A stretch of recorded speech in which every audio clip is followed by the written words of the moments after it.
أعوذ بالله من الشيطان الرجيم بسم الله الرحمن الرحيم। বর্তমান বাংলাদেশে এক বিশাল বিতর্কের সৃষ্টি হয়েছে যে গণতন্ত্র হারাম। গণতান্ত্রিক পদ্ধতিতে আমাদের কখনো সরকার গঠন করলে তা ইসলামী পন্থায় হয় না, এভাবে করা যাবে না। যারা এই কথাটি বলেন তাদেরকে আমি বলবো যে গণতন্ত্র হারাম কোন দিকটি এটা একটু খেয়াল করেন, লক্ষ্য করেন। যেমন আব্রাহাম লিঙ্কন থেকে যে গণতন্ত্র আসছে, সেই গণতন্ত্র আসছে কুফর বেঈমানদের কাছ থেকে।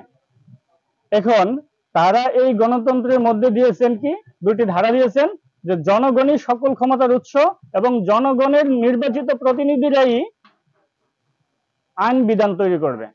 কিন্তু একজন মুসলিম যদি সে আল্লাহ রব্বুল আলামিনকে মানে, তাহলে এই কুফরি কথাকে সে কখনো মেনে নিতে পারে না। তাহলে এখানে ইসলামের ধারায় আপনি উলিল আমর কিভাবে নির্বাচিত করবেন তা যদি জানতে চান, তাহলে সূরা শূরার 38 নম্বর আয়াতে একটু লক্ষ্য করুন।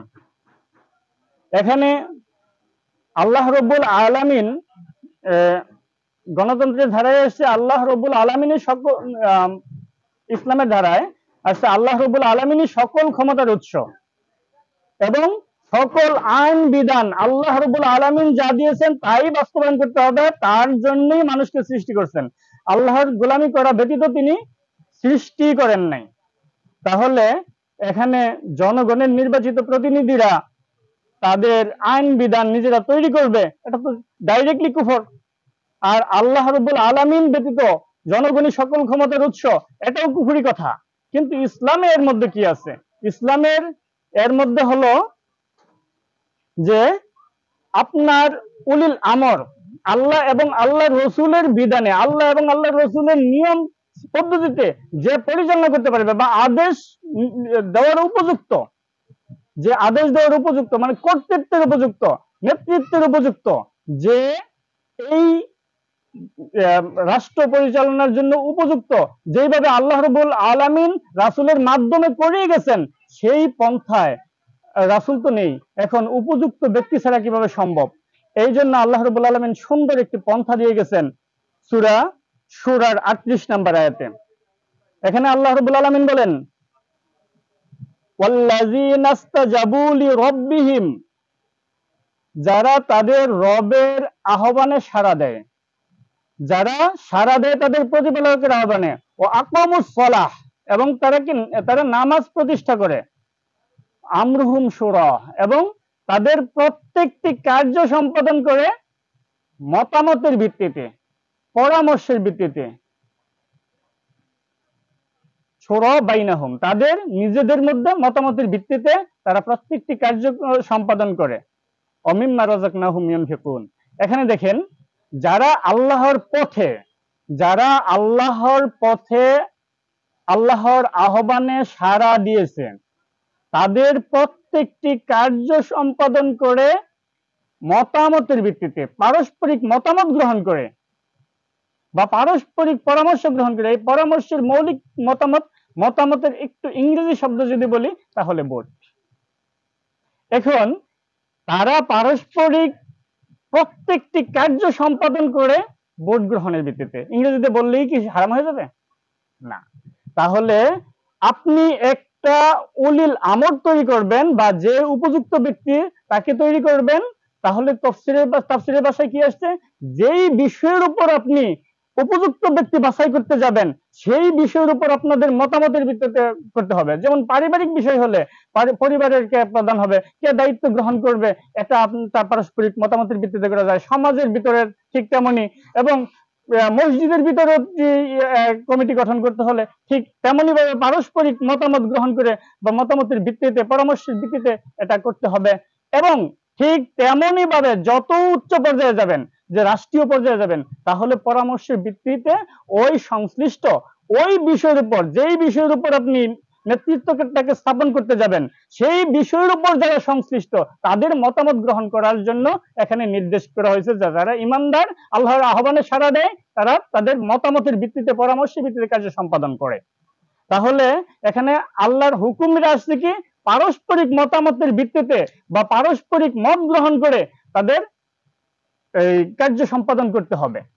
তাহলে এখানে যদি আমরা এই নেতৃত্বের ব্যাপারে, যেটা রাষ্ট্রীয় ব্যবস্থা, এখানে কোন পন্থায় মতামত গ্রহণ করা যায়, কোন পন্থায় ভোট গ্রহণ করা যায়, এটা যদি আমরা যারা জানে, ইসলাম সম্পর্কে জানে, যে ইসলামের বিপরীত হয়ে যাবে না এই কাজটি করলে, ওই পন্থায় করলে দেখা যাচ্ছে যে এই সূরার 38 নম্বর আয়াতের সাথে আমরা এটাকে মিল করতে পারি, যে শুধুমাত্র আমরা এই ভোট গ্রহণটাকে, মতামত গ্রহণটাকে আল্লাহর নির্দেশ অনুসারে উপযুক্ত ব্যক্তি বাছাই করার জন্য আমরা গ্রহণ করছি। এখানে জনগণ কি করছে, বাছাই করে দিচ্ছে, কিন্তু জনগণ ক্ষমতার উৎস না, সে বাছাই করতে দিচ্ছে আল্লাহ এবং আল্লাহর বিধান অনুসারে।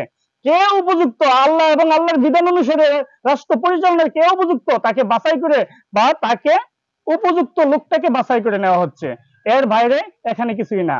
আর জনগণের নির্বাচিত প্রতিনিধিরাই আইন বিধান তৈরি করবে, এটা সম্পূর্ণ কুফরি, এটাকে আপনাকে বর্জন করতেই হবে।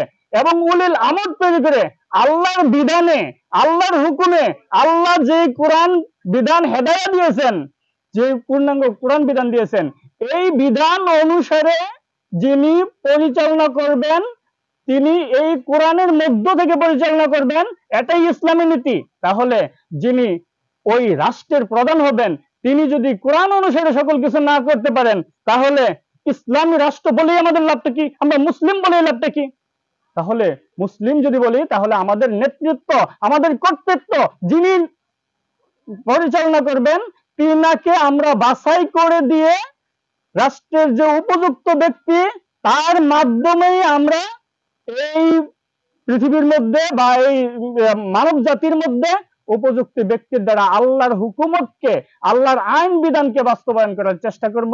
এটা হলো আল্লাহরই নির্দেশ, আল্লাহর নির্দেশের একটু মান্য করা। কিন্তু কুফর, বেঈমান, মুশরিকরা একটা পিন ঢুকিয়ে দিয়ে, দুইটা মাত্র ধারা ঢুকিয়ে দিয়ে, পিন ঢুকিয়ে দিয়ে আপনার শরীরকে বিষাক্ত করে বলছে, আপনি এই শরীর থেকে পিন বের করেন না, আপনি বলে দেন আল্লাহ যেটা হুকুম করছে এটাই হারাম, তাহলে আপনি কোন পথে আছেন? আপনি এটার যারাই এটার বিরুদ্ধে কথা বলেন, তারা এই আয়াতটির ব্যাপারে বিশেষ বিশ্লেষণ করবেন, বাংলা অর্থ ব্যাকরণ সহ আপনার নিজের মাতৃভাষায় এটাকে বিশ্লেষণ করবেন।